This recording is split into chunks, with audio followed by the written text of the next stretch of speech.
Minimum 360 तो NDA के हैं। Minimum 360 NDA, minimum 310 BJP. ठीक है, रामकृपाल सर। देखिए, NDA 300 plus, India alliance 200 minus, मतलब 200 से कम। हाँ, ठीक है। और बाकी जो बचते हैं 47 43 जो है, ये कहीं भी डिस्ट्रीब्यूट हो सकते हैं, क्योंकि बहुत सारे जैसे मायावती अलग है। ये क्यों और कैसे है, मैं इसका क्वांटिफाई कर रहा हूँ। देखिए, एक वाक्य है, मैं कह रहा हूँ कि बुद्धि और परिश्रम की नकल नहीं हो सकती, मेहनत और अक्ल की नकल नहीं हो सकती। और ये जो आज अचीव कर रहे हैं मोदी, आज ये कोई अचानक नहीं है। 2014 से वो लगातार काम कर रहे हैं। 2014 से उन्होंने एक काम किया कि हम लोग बचपन में, हमारे लिए केंद्र का मतलब होता था रेलगाड़ी और पोस्ट ऑफिस जी, बाकी सब जगह राज्य सरकार होती थी, लेखपाल से लेकर के मुख्यमंत्री तक जो भी काम होता था, सिपाही है, लेखपाल है, फलाना। मोदी ने चुपचाप स्टेट को रिप्लेस किया। पहले बात, वो जनधन अकाउंट लेकर के हर एक महिला के पास गए। उसके बाद सिलेंडर लेके गए, मकान बनाया। नट से मैं कहूँ, इज्जत घर से लेके रसोई घर में राशन, और ऊपर छत, और अब तो ऊपर सोलर पैनल भी लगने जा रहा है जी। जमीन पर मोदी, सर पर मोदी। कोई इस समय गांव की महिला नहीं है कि जो इससे वंचित हो, उसका लाभ मिल रहा है। ठीक है, लेकिन फिर भी बहुत ज्यादा उदार नहीं है राजकिशोर सर। रामकृपाल सर कह रहे हैं कि 300 और 200 मैक्सिमम इंडिया गठबंधन के। आप तो सर खासकर दक्षिण के कई राज्यों से घूमकर आए हैं, आपका अनुभव क्या कह रहा है? देखिए, निश्चित तौर पर एक ही फैक्टर था, मोदी या मोदी के पक्ष में या मोदी के विरोध में। अच्छा, मोदी के जब पक्ष में बात करते हैं तो सिर्फ उसके साथ चेहरे की बात नहीं होती है, एक ट्रैक रिकॉर्ड होता है, एक विश्वसनीयता होती है, या एक अविश्वसनीयता होती है कि मतलब मोदी क्या कह रहे हैं, कुछ उन पर भरोसा करने वाले हैं, और एक वर्ग वो है जो मोदी पर भरोसा नहीं करता है, लेकिन भरोसा करने वाले लोग ज़्यादा दिखाई पड़ते हैं। ये लगता है कि लगातार 15 साल इस तरीके से काम करते हुए जो आदमी डिलीवर करता हुआ चला आ रहा है, और जो कह रहे हैं वो कर रहे हैं, इस तरीके की बातें लोगों के दिलो दिमाग में ज़्यादा थी। एक फैक्टर जिस पर ज़्यादातर लोग चर्चा कर रहे हैं, उस पर नहीं बात हो पाई, वो निश्चित तौर पर राम मंदिर भी एक बड़ा मुद्दा था। जो लोग सोच रहे थे कि वो एक वहाँ प्राण प्रतिष्ठा समारोह के बाद जो अच्छत बट गया, उसके बाद सारी चीज़ें खत्म हो गई, तो ऐसा नहीं हुआ। एक जिसको कहते हैं कि साइलेंट वेव थी, निश्चित तौर पर वो कहीं ना कहीं अंदर था कि उनके आराध्य वहाँ पर लौटे हैं, और सिर्फ राम का लौटना उनके लिए सिर्फ आस्था और गौरव का प्रतीक नहीं था, उसके साथ में बहुत सारी चीज़ें ऐसी जुड़ी हुई थी जो उनको अपनी पहचान दिलाता हुआ एक मामला उनके साथ में जुड़ता था। दूसरा, महिलाओं वाली बात यहाँ पर बिल्कुल कही गई, उससे पूरी तरीके से सहमत हूँ।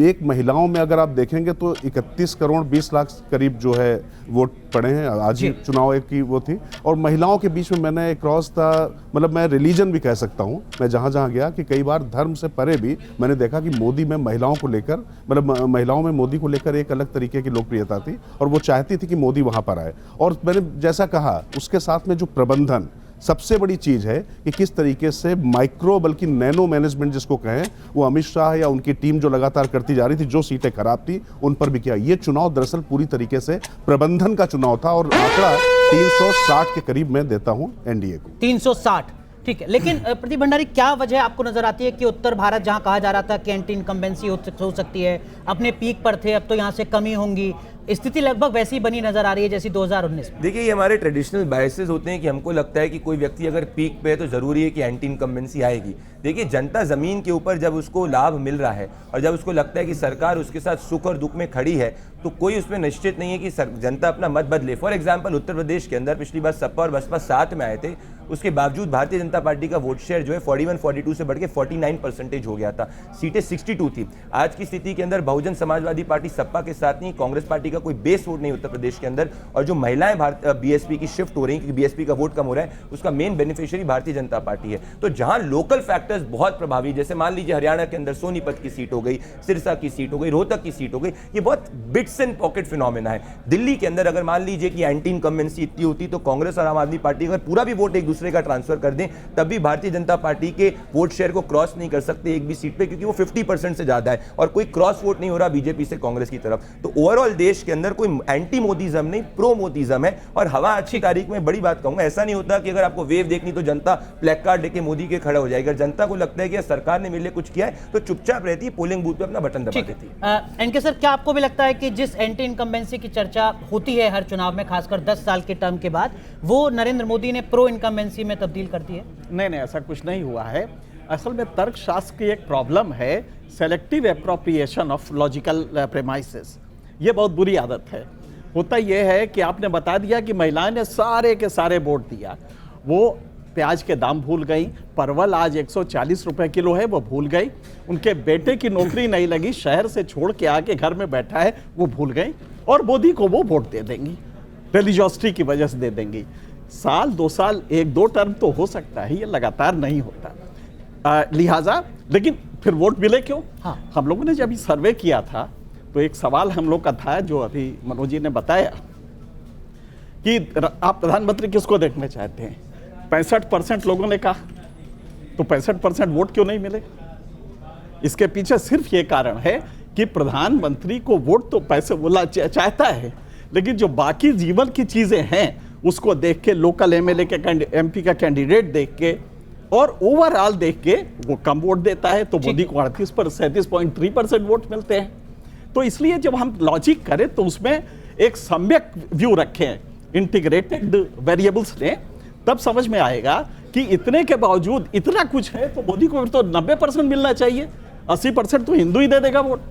लेकिन ऐसा नहीं होता, इसलिए कि रैंक जबरदस्त बेरोजगारी है, जबरदस्त महंगाई है और इसका दंश वो कॉमन आदमी झेल रहा है। ठीक है, लेकिन मनोज सर, क्या वाकई जिसका जिक्र भी हमारे पैनलिस्ट भी कर रहे हैं कि जो वेलफेयर स्कीम्स चली हैं पिछले 10 सालों में वो जमीन तक पहुंची हैं, जैसे रामकृपाल सर कह रहे थे कि जमीन से लेकर आसमान तक मोदी की वेलफेयर स्कीम काम कर रही है, क्या आपको लगता है इसका इम्पैक्ट होता है वाकई, खासकर महिला वोटर के बीच में? नहीं, देखिए, इसका इम्पैक्ट हर किसी के ऊपर होता है, महिलाओं के ऊपर खास तौर से। और वेलफेयर स्कीम आज से पहले इतने लार्ज स्केल में जहाँ की करोड़ों लोगों तक पहुँची हो, ऐसा पहले कभी नहीं हुआ। पहले जो भी वेलफेयर स्कीम चलाई उसमें करप्शन इतना होता था कि नीचे तक वो जाती नहीं थी। लेकिन इस बारी जो डिलीवरी सिस्टम, मोदी का जो सबसे बड़ा जो अचीवमेंट है वो ये है कि इन सोशल सिक्योरिटी स्कीम्स को एक तो लाने के बाद करोड़ों लोगों के बीच उसको इम्प्लीमेंट करना। मेरे को लगता नहीं कि संसार में ऐसा कोई एग्जाम्पल दूसरा होगा। दूसरी चीज़, अगर हम उत्तर प्रदेश की बात करें तो उत्तर प्रदेश में मोदी के साथ साथ योगी फैक्टर भी एक बहुत बड़ा फैक्टर था। तो जिस तरीके से वहाँ का जो एडमिनिस्ट्रेशन है, जिस तरीके से लॉ एंड ऑर्डर वहाँ है और जिस तरीके से लोगों को मोदी के ऊपर ट्रस्ट है, तो ये एक कारण था कि अगर हम नॉर्थ इंडिया की बात करें, हरियाणा में बीजेपी की सीट कम होती हैं, राजस्थान में बीजेपी की सीट कम होती हैं इनमें एग्जिट पोल्स में। बिल्कुल। लेकिन उत्तर प्रदेश एक ऐसा स्टेट है जहाँ की बीजेपी का गेन काफ़ी ज़्यादा है, तो उसका रीज़न योगी भी एक बहुत बड़ा फैक्टर है। दूसरा फैक्टर ये है कि जो सोशल वेलफेयर स्कीम्स के अलावा जो है वो ये है कि अगर हम साउथ को देखें और ईस्ट को देखें तो बीजेपी जिस तरीके से मेहनत बीजेपी ने साउथ में एक्सपेंशन में की है उसका रंग अब सामने वो है, मतलब कि हमें दिखता है। ठीक है। अगर हम तेलंगाना की बात करें, उनकी सीट इंक्रीज़ होती है, आंध्रा में उनकी सीट इंक्रीज़ होती है, तमिलनाडु में लगता है कि उनका खाता खुलेगा और केरला में भी लगता है कि उनका खाता खुलने के चांसेस हैं। और ईस्ट की बात करें तो ईस्ट में बीजेपी का गेन है। यही कारण है कि एक लैंडस्लाइड विक्ट्री हमें एनडीए की दिखती है।